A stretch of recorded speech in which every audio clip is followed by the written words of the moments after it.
पक्षियों को कि पागलों, तुम्हारा स्क्रू ढीला हो गया क्या?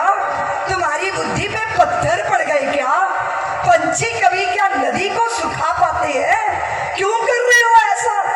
तो पक्षी बोले, गरुड़ राज सलामत दो, साथ दे दो। और फिर गरुड़ जी ने विष्णु भगवान से कहा, प्रभु आपको तो मुझे 3 दिन की छुट्टी पे भेजना पड़ेगा।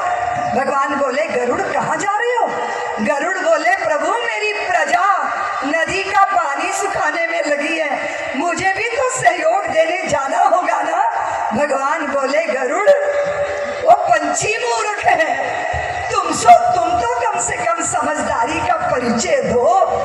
तो गरुड़ बोले, प्रभु सलामत दो, साथ दे दो। और गरुड़ जी के कहने पर भगवान नदी के किनारे प्रकट हो गए और नदी से कहा, नदी चिड़िया का बच्चा लौटा दे।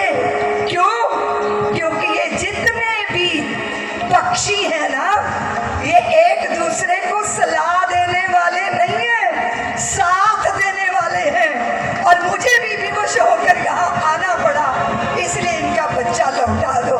याद रखना ठाकुरगंज वालों, जब हम एक दूसरे को सलाह ना देकर किसी श्रेष्ठ कार्य में साथ देते हैं तो श्री हरि भी साथ में आकर खड़े हो जाते हैं। भगवान की सत्ता भी हमारा बल बन जाती है। सब मिलकर संगठित होकर एक मन, एक मति, एक गति से अपने राष्ट्र के उत्कर्ष में लगिए। अभी हमने बहुत सारी उपलब्धियां करनी है, देश के सामने भारी चुनौतियां हैं,